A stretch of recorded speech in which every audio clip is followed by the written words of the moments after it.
இன்றைக்கு இந்தியாவில பல்வேறு மாநிலங்களில சட்டசபை தேர்தல், அதாவது மாநிலங்களுக்கு முதலமைச்சரை தேர்வு செய்யக்கூடிய தேர்தல் நடைபெற்றுக் கொண்டிருக்கிறது. நம்முடைய மாநிலத்திலையும் இன்ஷா அல்லாஹ் நாம் அந்த தேர்தலை சந்திக்க இருக்கிறோம்.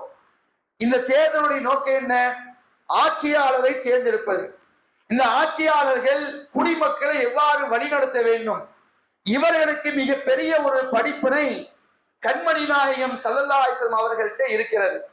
அதாவது ஒரு பொறுப்புல ஒரு ஊருடைய தலைவராகவோ, ஒரு மாவட்டத்துடைய ஆட்சியாளராகவோ, அல்லது ஒரு மாநிலத்துடைய முதல்வராகவோ, அல்லது ஒரு நாட்டுடைய பிரதமராகவோ இருந்தால் அவர்கள் தங்களுக்கு கீழே இருக்கக்கூடிய குடிமக்களை எவ்வாறு வழிநடத்த வேண்டும், இதுல அல்லாஹ்வுடைய தூதர் ஸல்லல்லாஹு அலைஹி வஸல்லம் அவர்கள்ட்ட நிறைய படிப்பினை இருக்குது. இன்றைக்கு தலைப்பு அதுதான். ஒட்டுமொத்த தமிழகத்திலையும் நம்முடைய ஜமாத் சார்பாக நடைபெறக்கூடிய ஜும்மா மர்கஸ்கள்ல இந்த தலைப்பு தான் இன்றைக்கு தேர்வு செய்யப்பட்டிருக்கு. அன்னலாரின் ஆட்சி முறை. அன்புக்குரிய சகோதர சகோதரிகளே, ஆட்சியை பத்தி பேசணும்னா நிறைய பேசலாம். எப்படி நடக்கணும், எப்படி வழி நடத்தணும், ஒரு குடிமக்களை எப்படி நடந்துக்கணும் சொல்லிட்டு இன்றைக்கு நாம பார்க்க இருக்கின்ற ஒரு பிரதான விஷயம் என்ன கேட்டீங்கன்னா, அதாவது ஆட்சி பொறுப்பில் இருக்கக்கூடியவர்கள் முதலாவதாக அவர்கள் யாரை கவனத்தில் எடுக்க வேண்டும் என்றால் குடிமக்களுடைய தரத்தை கவனத்தில் இருக்கணும். குடிமக்கள் எந்த விதத்திலும் செய்யக்கூடாது, கஷ்டப்படக்கூடாது. அவர்களுக்கு செழிப்பான ஒரு ஆட்சியை அவர்கள் கொடுக்க வேண்டும். ஆனா இன்னைக்கு அதை நம்ம பார்க்க முடிகிறதா? பார்க்க முடியல. ஏன் சொல்றேன்னு சொன்னா, அதாவது தாங்கள் ஆட்சிக்கு வருவதற்கு முன்னால் என்ன சொல்லுவாங்கன்னா, பிரதானமான ஒரு விஷயத்தை சொல்லுவாங்க, நாங்க பொது பணத்துல கைய வைக்க மாட்டோம் அப்படின்னு சொல்லுவாங்க. என்னன்னா ஊழல் செய்ய மாட்டோம். நாங்க என்ன செய்ய மாட்டோம், ஊழலை ஒழிப்போம், ஊழலுக்கு எங்க கட்சியில இடமே இல்லை அப்படிம்பாங்க. இப்படி வெறும் வாய் வார்த்தையை தான் இவங்க சொல்ல முடியும். ஆனா இவர்கள் ஆட்சிக்கு வந்த பிறகு அல்லது ஆட்சி கட்டில அமர்ந்த பிறகு என்ன செய்வாங்கன்னா, ஊரை அடிச்சு உலையில போடுவாங்க, தங்க வீட்டுக்கு உலையில போடுவாங்க. பாக்குறோமா இல்லையா? அதாவது குடிமக்கள் எக்கேறு கெட்டு போனா பரவாயில்லை, நான் நல்லா இருக்கணும், என் குடும்பம் நல்லா இருக்கணும், என் குடும்பம் பின்னாடி நல்லா உட்கார்ந்து சாப்பிடணும் என்பதற்காக ஊர் பணத்தை, அதாவது அரசாங்கத்துடைய கஜானாவில கை வைக்கக்கூடிய காட்சியை பார்க்க நேரடியாக கை வைக்க மாட்டாங்க. அதாவது இந்த துறைக்கு இவ்வளவு பணம் ஒதுக்குவோன்னு சொல்லுவாங்க, ஒதுக்கிட்டு என்ன செய்வாங்க, அந்த பணத்தை போட மாட்டாங்க. கோடிக்கணக்கில் ஊழல் செய்வார்கள். யாரும் யாருக்கு சளைத்தவர்கள் அல்ல என்று சொல்லக்கூடிய அளவுக்கு, அதாவது இவர்கள் அவர்களை பார்த்து ஊழலை குற்றச்சாட்டு சொன்னாங்கன்னா, நீ மட்டும் யோக்கியதமா அப்படின்னு கேட்பாங்க. உண்மைதானே? ஏன் இதை நான் சொல்றேன்னு சொன்னா, அன்புக்குரியவர்களே, ஒரு மாநிலத்துடைய முதலமைச்சரா இருக்கிறாரு என்பதை விட ஒரு வார்டுடைய கவுன்சிலர் இருந்தாவீங்கள, அவர் ஜெகஜோதியா வாழ்வார். பாக்குறோமா இல்லையா? அதாவது அவர் அந்த பொறுப்புக்கு வர முன்னாடி என்ன நிலையில் இருந்தாரோ, அவர் அந்த பொறுப்புக்கு வந்த பிறகு அவருடைய பொருளாதார நிலை எப்படி ஆகுதுன்னா, மிக பெரிய அளவுக்கு அவர் நினைச்சாரு, வளர்ந்துறார். எதுல? பொருளாதாரத்துல. எப்படி? அரசாங்கத்துடைய கஜானாவில கைய வைக்கிறாரு. ஒரு துறைக்காக, ஒரு பணிக்காக ஒரு அரசாங்கம் ஒரு தொகையை கொடுத்ததுன்னு சொன்னா அதை முழுவதுமா செலவழிக்கிறது கிடையாது. கீழ்மட்டம் இருக்கிறதுல இருந்து மேல்மட்டம் இருக்கிற வரைக்கும் என்ன செய்வாங்க, அந்த காசு பணத்தை ஆட்டைய போட்டுருவாங்க. இதை ஓப்பனா சொல்லலாம். யாருக்கு பயந்தோ நெளிந்தோ சுழிந்தோ சொல்ல தேவையில்லை. இதுதான் யதார்த்தம். ஊழல் செய்யக்கூடிய அரசியல்வாதிகள் நிரம்பி கிடக்கிறார்கள். அன்புக்குரியவர்களே, ஊழலை பத்தி பேசணும்னா எவ்வளவு பேசலாம், அவருடைய கணக்கெல்லாம் எடுத்து போட்டுடலாம். ஆனா அது அங்க எனக்கு பிரதானம் இல்லை. நபிகள் நாயகம் ஸல்லல்லாஹு அலைஹி அவர்கள் ஆட்சியாளராக இருந்தாங்கல்ல, இப்படி ஆட்சியாளராக இருக்கும் பொழுது பொது சொத்துல கை வைத்தாங்களா ரசூலுல்லா? ஒரு கட்டத்துல கூட ரசூலுல்லா கை வைத்தது கிடையாது.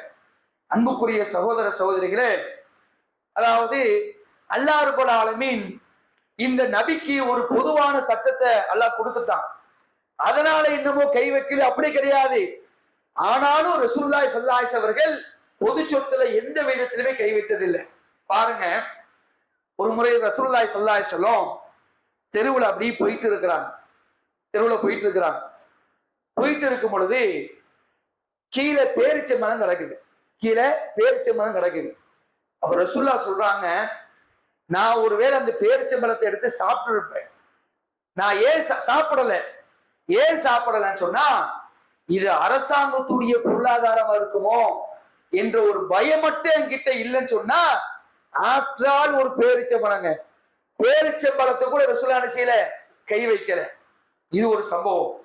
அதே மாதிரி பள்ளிவாசல்ல கஜானாவுடைய, அதாவது அரசாங்கத்துடைய கஜானா, ஜக்காத்து பொருள், சதக்கா பொருள், இப்படி பேரிச்சம்பழம் குமிஞ்சு கிடக்கு, மழை போல குமிஞ்சு கிடக்கு. ரசூலுல்லாஹ்வுடைய பேர குழந்தைகள், அதாவது அலி ரலியல்லாஹு அன்ஹு, ஃபாத்திமா ரலியல்லாஹு அன்ஹா, இவங்களுக்கு பிறந்த குழந்தைகள் ஹசனோ ஹுசைனோ ரலியல்லாஹு அன்ஹும், இந்த ரெண்டு பேர்ல என்ன செய்யறாங்கன்னா அந்த இடத்துல விளையாண்டுட்டு இருக்கிறாங்க. இப்படி விளையாண்டுட்டு இருக்கும் பொழுது பேரிச்சம்பழத்தை எடுத்து வாயில போட்டுறாங்க. அதாவது அரசாங்கத்துடைய பொருளாதாரம், அரசாங்கத்துடைய கஜானா, அதை எடுத்து என்ன செய்யறாங்க, வாயில போறாங்க. இதை பார்த்த ரசூலுல்லாஹி ஸல்லல்லாஹு அலைஹி வஸல்லம் ஓடி போய் என்ன செய்யறாங்க, பஹ் பஹ் அப்படிங்கிறாங்க, துப்பு துப்புங்கிறாங்க. அப்படி மட்டும் சொல்ல, விரல வாய்க்குள்ள விட்டு அந்த பேரிச்சம்பழத்தை வெளியே எடுக்கிறாங்க.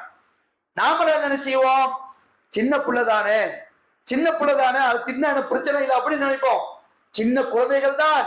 ஆனாலும் அந்த பேர குழந்தைங்க போய் சொல்றாங்க, சொல்ல அரசாங்கத்துடைய கஜானாவை தொடக்கூடாது என்பது உனக்கு தெரியாதா? இந்த முகமதுக்கும் முகமது குடும்பத்தாருக்கும் அரசாங்கத்துடைய கஜானாவில் சாப்பிடுவது தடை செய்யப்பட்டுள்ளது என்று சொல்லி தன்னுடைய பேர குழந்தைகள் உடைய வாயில போட்டால் தெரியாம வாயில போட்டது பேரிச்சம்பழத்தை நினைச்சாங்க சொல்லா எடுத்து விடுறாங்க. அன்புக்குரியவர்களே, இதுக்கு மேல என்ன வேணும்? சர்வ சாதாரணமாக அரசாங்கத்துடைய கஜானாக்கள்ல கை வைக்கக்கூடிய எத்தனையோ ஆட்சியாளர்களை பார்க்கிறோம். ஒரு பாலத்தை போடுவான், அந்த பாலம் ஒழுங்காவே இருக்காது, இடிஞ்சு விழுந்துரும். பாக்குறோமா இல்லையா? ஏன்? அவர்கள் ஒதுக்கிய அந்த பணத்தை கொண்டு தரமான பொருட்கள் போடல. அதனால இவர்கள் ஊழல் செய்த காரணத்தினால எத்துணை பாலங்கள் இன்னைக்கு மத்திய அரசாங்கத்தால் கெட்டப்பட்ட பாலங்கள் இடிந்து விழுந்திருக்கிறது தெரியுமா? காரணம் என்ன? கை வைத்து விடுகிறார்கள். அல்லாஹ்வுடைய தூதரை பாருங்க, நெருப்பா இருந்தாங்க, நெருப்புங்க. எந்த அளவுக்குன்னு கேட்டீங்கன்னா அன்புக்குரியவர்களே, அதாவது கஜானால பணம் இல்லை அப்படிலாம் கிடையாது, கொட்டி கிடக்கு. இந்த மன்னர் நபிகள் நாயகம் ஸல்லல்லாஹு அலைஹி அவர்கள் இவர்கள் ஏற்படுத்திய புரட்சிய மாதிரி உலகத்துல எவனும் ஏற்படுத்தின கிடையாது. எந்த அளவுக்கு தெரியுமா? கஜானால பொருளாதாரம் நிறைஞ்சு கிடந்துருச்சு. ஒரு கட்டத்துல கடுமையான சோதனை தான். அதே சமயத்தில் ரசூலுல்லாஹ் உருவாக்குறாங்க. எப்படி உருவாக்குறாங்க? யாராவது மூத்தாயிட்டாங்கன்னா, தன்னுடைய தோழர்கள்ல குடிமக்கள்ல யாராவது மூத்தாயிட்டாங்கன்னா அவங்களுடைய ஜனாசா கொண்டு வரப்படும். கொண்டு வரப்பட்டு ரசூலுல்லாஹ் கேட்பாங்க, இவருக்கு கடன் இருக்கான்னு கேட்பாங்க. ஒரு கட்டத்துல கேட்பாங்க, கடன் இருந்தா யாராவது பொறுப்பேற்றுக்கினா கேட்பாங்க ஆரம்பத்துல. அப்ப யாராவது பொறுப்பேற்றுக்கிட்டாங்கன்னா ரசூலுல்லாஹ் அந்த ஜனாசாவுக்கு தொழுகை நடத்துவாங்க. ஒருவேளை யாரும் பொறுப்பேற்கலவங்களேன், நீங்களே உங்களுடைய தோழருக்கு தொழுகை நடத்தி கொடுங்கன்றுவாங்க. இன்னொரு கட்டத்துல அரசாங்கத்தை தன்னிறைவாக்கின பிறகு ரசூலுல்லாஹ்வுடைய காலத்துல ஜனாசாக்கள் கொண்டு வரப்பட்டால் ரசூலுல்லாஹ் கேட்பாங்க, இவருக்கு கடன் இருக்கா அப்படின்னு கேட்பாங்க. ஆமா இருக்கு, இந்த கடனை என்னுடைய அரசாங்கம் பொறுப்பேற்றுக் கொள்ளுமா. சுப்ஹானல்லாஹ். ஒரு குடிமகனுடைய கடனை அரசாங்கம் பொறுப்பேற்றுக் கொள்ளும். சொல்ல முடியுமா? இன்னைக்கு நம்ம மேல கடனை வச்சிருக்கிறாங்க. நீ நினைக்கிறிய சாதாரண நிலையில ஒவ்வொரு இந்தியனுடைய தலையிலையும் எத்தனையோ லட்சக்கணக்கான கடனை இன்னைக்கு உருவாக்கி வச்சிருக்கிறாங்க. கடன்ல இருக்கிறோம். எப்படி நம்ம கடனை செலுத்தணும்னு நினைக்கிறீங்க? ஒவ்வொரு வரியா செலுத்துறமே, ஒவ்வொரு பொருளை வாங்கும் பொழுது இன்னைக்கு அத்தியாவசிய பொருளுடைய ரேட்டு கூடி இருக்க, இதை நாம கொடுக்கிறோம் பாத்தீங்களா? அதிகமான விலை கொடுத்து வாங்குறோமே, இதுலதான் நம்முடைய கடன் அடைக்கிறார்கள். ரசூலுல்லாஹ் எப்படி உருவாக்கி வைத்தார்கள்? இன்னைக்கு ஆட்சியாக இருக்கக்கூடியவங்க எப்படி குடிமக்கூடிய தலையில கடனை சுமத்தி இருக்கா என்று பாருங்கள். நெருப்பா இருந்தாங்க. ஒரு கட்டத்துல கூட எடுத்து சாப்பிடல ரசூலுல்லாஹி ஸல்லல்லாஹு அலைஹி வஸல்லம். அல்லாஹ்வுடைய தூதருடைய வறுமையை நீங்க பாத்தீங்கன்னா, அதாவது சொல்லி மாடாதுங்க. நாட்டுடைய ஜனாதிபதி, ஆன்மீகத்துடைய தலைவர், ஆட்சி தலைவர், மிகப்பெரிய ஒரு சாம்ராஜ்யத்தை உருவாக்கியவர் அல்லாஹ்வுடைய தூதர் ஸல்லல்லாஹு அலைஹி வஸல்லம். முகம்மது என்று பேரை கேட்டாலே நடுநடுங்குவாங்க, பயப்படுவாங்க. எப்படி? சும்மா இல்ல. ஒருவேளை போர் தொடுக்க வந்தாருன்னா முகம்மதா ஒரு மாத காலம் தூரம் பயணம் இருக்கக்கூடியவர்கள் நடுநடுங்குவார்கள். அப்படிப்பட்ட ஒரு ஆட்சி அதிகாரத்தில் இருந்தவர்கள் கண்மணி நாயகம் ஸல்லல்லாஹு அலைஹி அவர்கள். மிகப்பெரிய ஒரு சாம்ராஜ்யம் இது, மக்களாட்சி. அன்றைக்கு இருந்தது மன்னராட்சி. மன்னர்கள் எப்படி இருப்பார்கள் உங்களுக்கு தெரியும். மன்னர்களுக்கு என்று தனி அரண்மனை இருக்கும். மன்னர்களுக்கு என்று அவர்களுக்கு சேவை செய்வதற்காக மிகப்பெரிய ஒரு ஆள்மரம் இருக்கும். அல்லாஹ்வுடைய தூதர் அப்படி இருந்தாங்க நினைக்கிறீங்களா? மிகப்பெரிய ஒரு மன்னராக இருந்த நபிகள் நாயகம் ஸல்லல்லாஹு அலைஹி அவர்கள், மாமன்னராக இருந்தவர்கள் நிலையில தெரியுமா?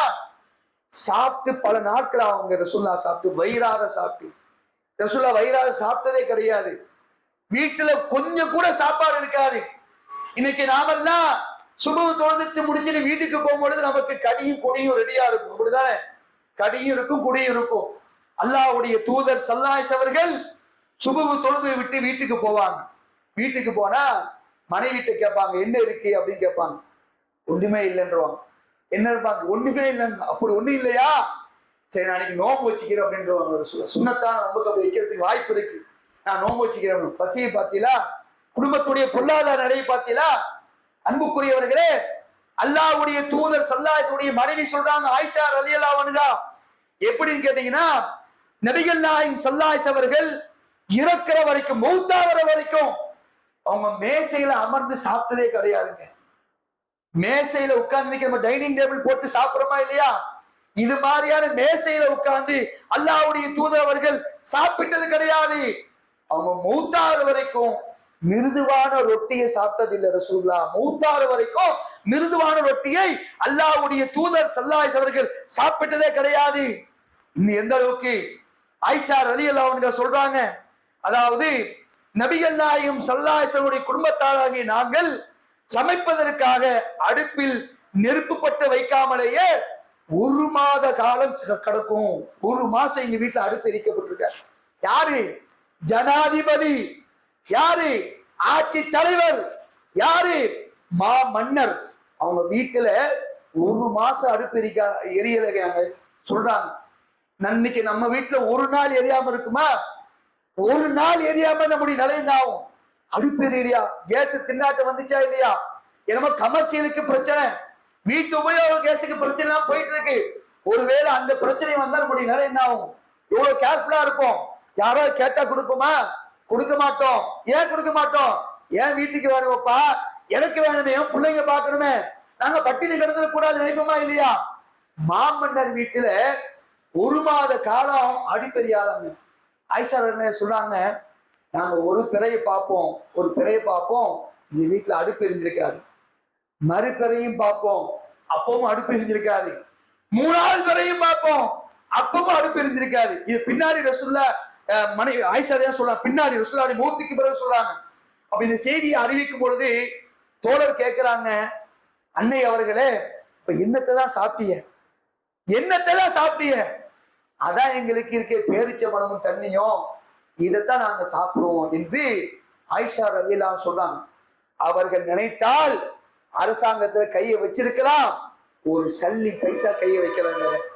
அவ்வளவு பெரிய எளிமை. அல்லாஹ்வுடைய தூதர் ஸல்லல்லாஹு அலைஹி அவர்கள் அரசாங்க கஜானால கை வைத்ததே இல்லை.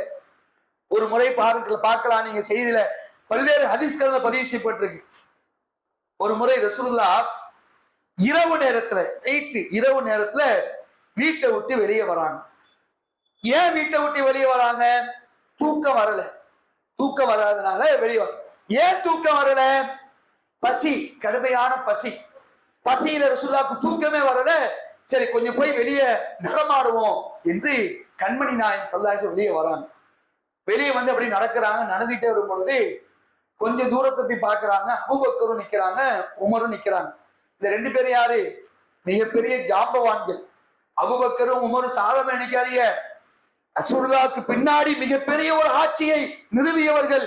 இந்த அபூபக்கர் ரலியல்லாஹு, உமர் ரலியல்லாஹு. உமருடைய ஆட்சியெல்லாம் நீங்க பாத்தீங்கன்னா மிரண்டு ஓடிடுவாங்க. அப்படிப்பட்ட ஆட்சி. அப்படிப்பட்ட அந்த ரெண்டு நபரும் ரசூலுல்லாஹ் சந்திக்கிறாங்க அதே இரவு நேரத்துல. அப்போ போகும்பொழுது ரசூலுல்லாஹ் அவங்ககிட்ட கேட்கிறாங்க, சந்திச்சிடறாங்க. சந்தி கேட்கிறாங்க, என்னப்பா இந்த நேரத்துல வெளியே வந்திருக்கிற, என்ன காரணம்? இந்த நேரத்துல தூங்கதானே செய்வோம், ஏன் வெளியே வந்திருக்கிறீங்க அப்படின்னு கேட்கும் பொழுது ரெண்டு பேரும் சொல்றாங்க, அல்லாஹ்வுடைய தூதரே, பசி, தூக்கம் வரல எங்களுக்கு. அதனால தான் நாங்க வெளியே வந்தோம் அப்படிங்கிறாங்க. அப்ப அடுத்து அவங்க கேட்கிறாங்க, நாங்க இந்த காரணத்துக்காக நீங்க வந்து நீங்க ஏன் இந்த நேரத்தை வெளியே வந்து கேட்கிறாங்க. அப்ப ரசூலுல்லாஹ் சொல்றாங்க, ஒல்லாஹி, அல்லாஹ் மீது ஆணை சொல்றாங்க, ஒல்லாஹி உங்க 2 பேத்தையும் என்ன வெளியேற்றியதோ அதுதான் என்னையும் வெளியேற்றியது. சரி வாங்க நடப்புன்னு கூட்டு போறாங்க. கூட்டு போய் ஒரு தோழர் வீட்டுக்கு போறாங்க. அந்த தோழர் என்ன செய்றாரு, சாப்பாடு செஞ்சு ஆட்டை அறுத்து அவருக்கு ரசூலுல்லாஹ்க்கு 3 பேருக்கு சாப்பாடு கொடுக்குறாங்க. சாப்பிட்டு முடிச்சுட்டு ரசூலுல்லாஹ் சொல்றாங்க, இது அருள்கொடை. சாப்பாடு இருக்குல்ல, இது அருள்கொடை. நீங்க வெளியேறும் போது பசியால வெளியே வருவீங்க, இப்ப அல்லாஹ் உங்களுக்கு பரக்கத்தா சாப்பாடு தந்திருக்கிறான். இந்த அருள்கொடை குறித்து நீங்கள் விசாரிக்கப்படுவீர்கள் ரசூலுல்லாஹ் சொன்னாங்க. இந்த அருள்கொடை குறித்தும் நீங்கள் விசாரிக்கப்படுவீர்கள். பசியை பார்த்தீங்களா, கண்மணி நாயகம் ஸல்லல்லாஹு அலைஹி வஸல்லம் அவர்களுடைய நிலை என்னதுதான், இதான் கடைசி வரைக்குங்க. எந்த அளவுக்குன்னு கேட்டீங்கன்னு சொன்னா, அதாவது தன்னுடைய போர் கவச ஆடையை, போர் கவசத்தை தலையில போடுவாங்க, போர் கவசம், இதை அடமான வைக்கிறாங்க. எதுக்கு தெரியுமா, சில கோதுமைக்காக, வார்கோதுமைக்காக ஒரு யூதனிடத்துல தன்னுடைய போர் கவசத்தை அடமான வைக்கிறாங்க. எப்படிப்பட்ட கஷ்டம் பார்த்தீங்களா, சாதாரண கஷ்டம் இல்ல, வறுமனா வறுமை, அப்படிப்பட்ட வறுமை. ஆனா நாட்டுடைய ஜனாதிபதி, நாட்டுடைய ஜனாதிபதி மாமன்னர், சாப்பாடுதான், வீடாவது இல்ல இருந்துச்சா, வீடு, ரசூலுல்லாஹ்வுடைய வீடு எப்படி இருந்துச்சு தெரியுமா, உண்மையிலேயே கண் முன்னாடி கொண்டு வர மாதிரி செய்திகள் பல்வேறு ஹதீஸ் கிரந்தங்கள்ல பதிவு செய்யப்பட்டிருக்குங்க. ஒரு முறை அல்லாஹ்வுடைய தூதரை உமர் ரலியல்லாஹு அன்ஹு பார்க்க போறாங்க. போய் பார்க்க போகும் பொழுது ரசூலுல்லாஹ் ஒரு இடத்துல, வீடு சின்ன வீடு தான், அதாவது அவங்க சொந்த காசை கொடுத்தா வாங்கினாங்க. மஸ்ஜித் நபவி, இன்னைக்கு மதீனா பார்க்கணும்னா மதீனாவுடைய பள்ளிவாசல் மிக பிரம்மாண்டமான பள்ளிவாசல். யாருடைய காசு நினைக்கிறீங்க, ரசூலுல்லாஹ்வுடைய சொந்த காசு, அதை கொடுத்துதான் வாங்கினாங்க. இந்த வரலாறு எங்கேயா இருக்குமா, உலகத்திலேயே ஒரு மாமன்னர், ஒரு ஆட்சி தலைவர் தன்னுடைய காசை போட்டு அரசாங்கத்துடைய ஒரு நிறுவனத்தை நிறுவனாங்க. யாரு வாங்க முடியும், இன்னைக்கு இருக்கிறாங்களா, அப்படி பார்க்க முடியுமா? அரசாங்கத்துடைய சொத்தை ஆட்டையை போடுறதுக்கு துடிச்சு கொண்டு இருக்கிறார்கள். ரசூலுல்லாஹ் தன்னுடைய காசை கொடுத்துதான் ஒரு 2 அனாதை சிறுவர்கிட்ட வாங்கினாங்க. அதுதான் இன்னைக்கு பார்க்கக்கூடிய மஸ்ஜித் நபவி. பெரிய இடம் ஃபுல்லாவே என்ன செஞ்சுட்டாங்க, அரசாங்கத்துக்கு கொடுத்துட்டாங்க, பள்ளிவாசல். அதுல ஒரு சின்ன இடத்தை மட்டும் தனக்கென்று எடுத்துக்கிட்டாங்க. சின்ன இடம் தான். அந்த சின்ன இடம் எப்படி தெரியுமா, ஆயிஷா ரலியல்லாஹு அன்ஹா படுத்திருப்பாங்க, ரசூலுல்லாஹ் தொழுவாங்க. தொழுவும் போது என்ன செய்ய முடியாது, சஜ்தா செய்யும் பொழுது ஆயிஷா ரலியல்லாஹு அன்ஹா கால் எப்படி இருக்கும், அதை என்ன செய்ய விரலால் அப்படி குத்துவாங்க. குத்துற உடனே ஆயிஷா ரலியல்லாஹு அன்ஹா காலை அப்படி மடக்கிக்குவாங்க, அப்புறம் சஜ்தா செய்வாங்க. இதுதான் ரசூலுல்லாஹ்வுடைய நிலை. அப்ப பின்னாடி சொல்றாங்க ஆயிஷா ரலியல்லாஹு அன்ஹா, ஏன் நீங்க வந்து ரசூலுல்லாஹ் வரது தெரிஞ்ச உடனே நீங்க காலை நகட்டிக்கலாம்ல, இப்படி கேட்கிறாங்க. ரசூலுல்லாஹ் வரது தெரிஞ்சவாலேயே நீங்க காலை நகட்டிக்கலாமே, ஏன் ரசூலுல்லாஹ் குத்தணும் நீங்க காலை நகட்டணும் கேட்கும் பொழுது, இருட்டுப்பா, இருட்டு, ஏன் விளக்கு கூட இல்லையா, விளக்கு கூட இப்படி விளக்கு கூட இல்லையா, விளக்கை ஏற்றக்கூடிய அந்த எண்ணெய் இருந்துச்சுன்னா அந்த எண்ணெயை கொண்டு நான் ரசூலுல்லாஹ்க்கு ரொட்டியை தொட்டு சாப்பிட வச்சிருப்பேன்.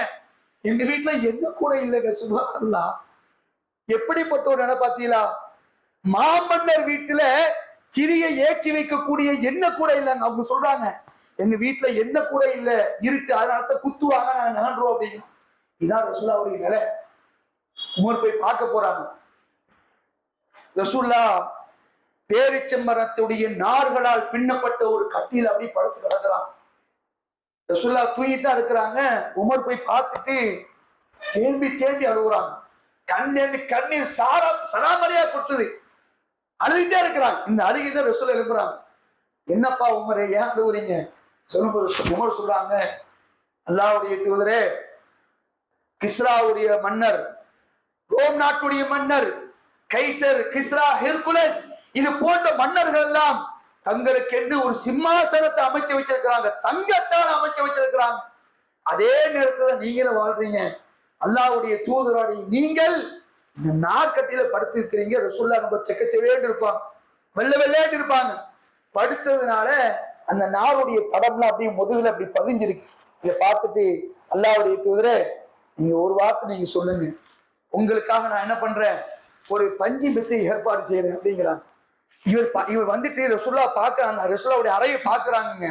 பார்த்தா இப்படி பின்ன, அதாவது நார் பின்னப்பட்ட ஒரு கட்டில், தலைவாணி எப்படி தெரியுமா இருக்குது, கூலங்களை நிரப்பப்பட்ட தலையன், கூல இந்த எல்லா கலரா இருக்குமா இல்லையா, இதை வச்சு நிரப்பிதான் தலையில ரசூலா படுத்துருக்காங்க. நீங்க நாம அப்படி படுப்போமாங்க? நாம அப்படி நம்ம குஷன் எப்படி, நம்ம பெட்டு எப்படி இருக்கும்? ஸ்பிரிங் மாதிரி சாதாரண ஒரு நிலையில இருக்கிறோம். இது ஆட்சியில உள்ளவங்களோட நிலை பாருங்க. வீட்டெல்லாம் நீங்க பாத்தீங்கன்னா நம்மளாம் திகைச்சு போயிடுவோம். யாருடைய காசு நினைக்கிறீங்க? எல்லாம் ஊர்வக்கூடிய காசா தான் இருக்கும். அப்படி சொல்லலாம். நம்ம சாதாரண ஆளை என்ன செய்வோம்? குஷன்ல தான் படுப்போம். பெரிய கத்தி, பஞ்சு மத்த கத்திலாம் படுப்போம். தலைக்கு ஒரு தலவாணி, கைக்கு ஒரு தலவாணி, காலுக்கு ஒரு தலவாணி இருக்கா இல்லையாங்க? நம்மளே இப்படி படுக்கிறோமே. அப்ப ஆட்சி அதிகாரத்தில் இருக்கணும் எப்படி இருப்பாங்க? ஆனா ரசூலுல்லாஹ் மன்னரா இருந்தாங்க. கூலங்களால் நிரப்பப்பட்ட ஒரு தலையணை வச்சு படுத்திருக்கிறான். இதை பார்த்து அழுகுறான். எந்த ஒரு ஆடம்பரமான ஒரு பொருளுமே இல்லைங்க ரசூலுல்லாஹ் வீட்டுல. நிறையில ஒரு தோல் துருத்தியில தண்ணி தொங்குது. ஒரு தோல் துருத்தியில தண்ணி கொஞ்சோடு தொங்குது. இப்படி பாக்குறாரு, ரூம பாக்குறாரு. சாதாரணவர் இல்ல, மாமன்னருங்க. மாமன்னர் படை எடுத்து போனார்னா வெட்டிவாதி சூடாக வரமாட்டாங்க. அப்படி மற்ற மன்னர்லாம் பயந்தானுவோம். அப்படிப்பட்ட மாமன்னர் ஒரு வீட்டை பார்க்கிறாரு. பார்த்துதான் அழுகுறாரு. அழுது கேட்கிறாங்க, அல்லாஹ்வுடைய தூதரே, உங்களுக்காக நாம ஏதாவது ஏற்பாடு பண்ணட்டுமா? அப்ப ரசூலுல்லாஹ் சொல்றாங்க, உமரே ஏன் அழுகுறீங்க? அவர்களுக்கு இந்த உலகமும் நமக்கு மறுமை இருக்க உங்களுக்கு போதாதா? இந்த உலகம் பெருசு இல்லப்பா. இந்த உலகத்துல நான் ஒரு வழிபோக்கன். மாமன்னர் சொன்ன வார்த்தையை பாருங்க. இந்த உலகத்துல நான் ஒரு வழிபோக்கன், ஒரு பயணியை போலத்தான் வாழ்றேன். இது நிரந்தரம் இல்ல, மறுமையில அல்லாஹ் தருவான். சொன்னாங்களா இல்லையா? இதுதான் அல்லாஹ்வுடைய தூதுடைய வீட்டுடைய நிலை. அவங்களுடைய அரசாங்கத்துடைய அலுவலகம் இப்படிதான் இருந்துச்சு. அவ்வளோ எளிமைங்க, சாதாரண எளிமை இல்லை, அவ்வளோ எளிமை. ஒரு கட்டத்துல பாருங்க, ரசூலுல்லாஹ் வீட்டுக்கு பக்கத்துல சல்மான் பாரிசின்னு ஒருத்தர் இருக்கிறார். சல்மான் பாரிசி அவரு நல்ல பணக்கார சஹாபி.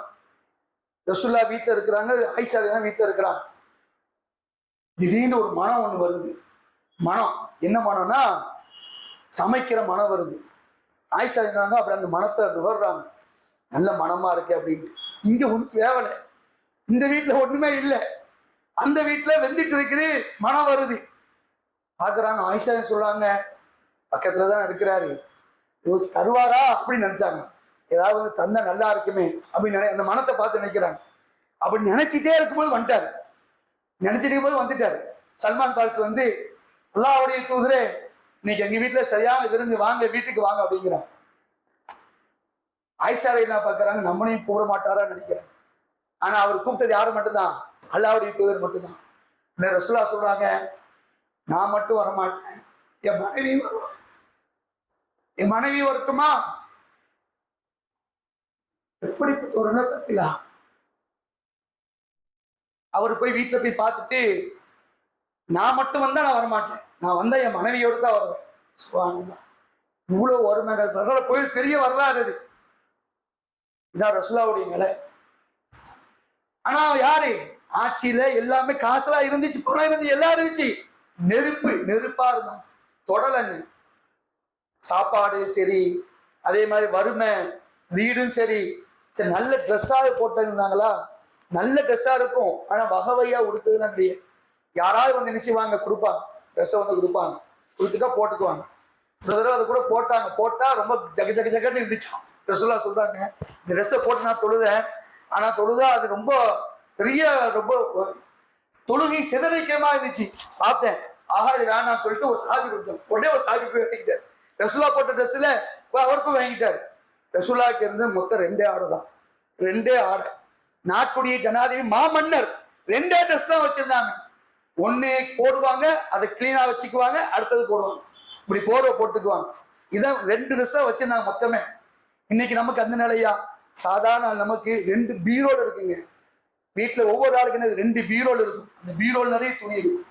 ஆனா அல்லாஹ்வுடைய தூதருக்கு மொத்தமே 2 ட்ரெஸ் தான், அதுதான் போட்டுவாங்க. மழை தொழுக இதெல்லாம் போய் நீ போய் தொழு வச்சாங்கன்னா ரசூலுல்லாஹ் அப்படியே கையேந்துவாங்க. கையேந்து ரசூலுல்லாஹ்வுடைய அக்குளுடைய வெண்மையை பார்ப்பாங்க. மூட்டப்படாத ஆடை. மன்னர்லாம் எப்படி ஆடை போடுவாங்க பாத்தீங்களா இல்லையா? அந்த நேரத்துல மன்னர்கள்லாம் மிக பிரம்மாண்டமான சொகுசு வாழ்க்கைங்க.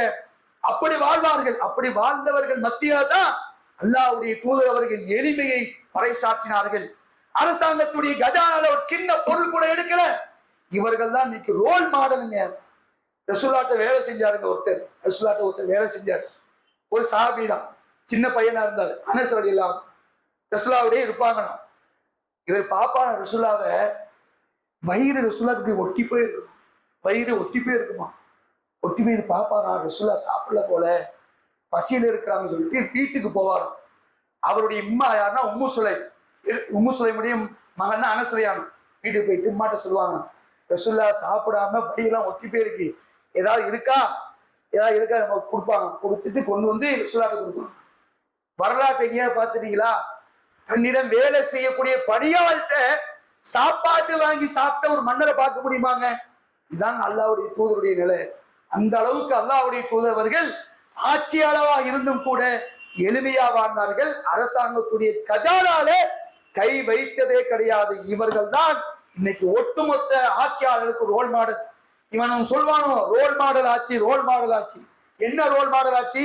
Gujarat role model, Uttar Pradesh role model, திராவிட ரோல் மாடல். என்னடா குப்பை ரோல் மாடலு? உங்களுக்கெல்லாம் ரோல் மாடலா மாநபி ஸல்லல்லாஹு அலைஹி வஸல்லம் ஆட்சி இன்னைக்கு ரோல் மாடலா இருக்கிறது என்பதை நாம் ஒரு வரலாற்றை தெரிந்து கொள்ளலாம். அன்புக்குரியவர்களே, இது நமக்கு தெரியும். இது என்ன செய்யணும்? இந்த வரலாற்றை மக்களுக்கு கொண்டு போய் கொடுக்கணும், எல்லாத்துக்கும் கொண்டு போய் சேர்க்கணும். புத்தக வடிவத்திலேயோ, ஒரு ஆடியோ வடிவத்திலேயோ, ஒரு வாட்ஸ்அப் வழியாகவோ, ஒரு பேஸ்புக் வழியாகவோ அல்லாஹ்வுடைய தூதருடைய ஆட்சி முறை எப்படி இருந்தது என்பதை அவர்களுக்கு நிமிஷமா கொண்டு போய் சேர்க்கணும். இந்த பிரச்சாரத்தை நாம் இன்ஷா அல்லாஹ் வீரியமாக செய்வோம். அண்ணல் நபிகள் நாயகம் ஸல்லல்லாஹு அலைஹி வஸல்லம் அவர்களே நமக்கு அழகிய முன்மாதிரி என்ற இந்த பிரச்சாரத்தை வீரியமாக எடுத்துச் சொல்லக்கூடிய நன்மக்களாக இருக்க வேண்டும். இதை புரிந்து உணர்ந்து வாழக்கூடிய நன்மக்களாக இருக்க வேண்டும் என்பதை இந்த நேரத்தில் உங்களுக்கு கேட்டுக்கொண்டு என்னுடைய முதல் உரையை முடித்துக் கொள்கிறேன். கண்ணியத்திற்குரிய சகோதர சகோதரிகளே, அண்ணலம் பெருமகனார் நபிகள் நாயகம் ஸல்லல்லாஹு அலைஹி வஸல்லம் அவர்கள் ஒட்டுமொத்த உலகத்துக்கு இறுதி தூதராக அனுப்பப்பட்டவர்கள். அவர்களுடைய 40 வயதுக்கு பிறகு உள்ள வாழ்க்கை அனைத்துமே நமக்கு ரோல் மாடல். ஒவ்வொரு விஷயமே ரோல் மாடல். அப்படிப்பட்ட கண்மணி நாயகம் ஸல்லல்லாஹு அலைஹி வஸல்லம் அவர்களை நாம் பெயரளவில் நாங்கள் பின்பற்றுகிறோம் என்று சொல்லாமல் செயல் வடிவத்துல தூதரை பின்பற்றக்கூடிய மக்களாக நாம் இருக்க வேண்டும். அல்லாஹ் குர்ஆன்ல சொல்றான், நீங்கள் அல்லாஹ்வை நேசித்தால் ரசூலுல்லாஹ் அவர்கள் சொல்றாங்க, குல் நபியே நீங்கள் சொல்லுங்கள், நீங்கள் அல்லாஹ்வை நேசித்தால் என்னை பின்பற்றுங்கள். யுஹ்பிபுக்குமுல்லாஹ் ஃபத்தபியூனி, என்னை நீங்கள் பின்பற்றுங்கள், அல்லாஹ் உங்களை நேசிப்பார். இதான் விஷயம். அல்லாஹ்வுடைய தூதர் நாம் பின்பற்றணும் வைங்கள, அல்லாஹ்வுடைய நேசம் நமக்கு என்ன செய்யும்? சர்வ சாதாரணமாக கிடைத்து விடும். சர்வ சாதாரணம் எப்ப கிடைக்கும்? நாம ரசூலுல்லாஹ்வை எல்லா விஷயத்திலையும் பின்பற்றாதான். பெயராவில் பின்பற்று சொல்லிட்டு செயல் வடிவத்தில் பின்பற்றாமல் இருந்தால் அல்லாஹ்வுடைய நேசம் கிடைக்காது. அல்லாஹ்வுடைய நேசம் கிடைப்பது என்பது மிகப்பெரிய ஒரு பாக்கியம். அந்த பாக்கியத்தை அல்லாஹ் எப்ப தரா? இந்த தூதரை நீங்கள் பின்பற்றுங்க. இவரை என்ன செய்யுங்க? ஒவ்வொரு விஷயத்திலையும் வியாபாரமா, கொடுக்கல் வாங்கலா, குடும்பத்தை நடத்துறதா, பழகிறதா, எப்படி மனைவிடத்தை எப்படி நடக்கணும், எப்படி நண்பர்களை தேர்வு செய்யணும், குடும்பத்தை எப்படி வழி நடத்தணும், எல்லா விஷயத்திலுமே இந்த தூதரை நீங்கள் ரோடு மாடலாக இருங்க. நான் உங்களை நேசிக்க தயாராக இருக்கிறேன். என்ன அல்லாஹ் சொல்லி காட்டுறான். அப்படிப்பட்ட தூதரை நம்முடைய வாழ்க்கையில ஒவ்வொரு துறையிலையும் பின்பற்றக்கூடிய நன்மக்களாக நாம் இருக்க வேண்டும். அதை பின்பற்றி அவர்களை பின்பற்றி அல்லாஹ்வுடைய நேசத்தை பெற்று அவருடைய மன்னிப்பை பெற்று நாளை மறுமையில அல்லாஹ்வுடைய சன்னிதானத்துல மிகப்பெரிய வெற்றியை சுவைக்கக்கூடிய பாக்கியத்தை பெறக்கூடிய நன்மக்களாக நாம் இருக்க வேண்டும். அப்படிப்பட்ட நன்மக்களாக அல்லாஹ் ரப்பல் ஆலமீன் உங்களையும் என்னையும் நம்முடைய குடும்பத்தவர்கள் அனைவர்களையும் ஆக்கி அருள் புரிவானாக என்று அல்லாஹ்விடத்தில் பிரார்த்தித்தவனாக இரண்டாவது உரையை முடித்துக் கொள்கின்றேன். அனில் ஹம்துலில்லாஹி ரப்பில் ஆலமீன். வஸ்ஸலாமு அலைக்கும் வரஹ்மத்துல்லாஹி வபரகாத்துஹு.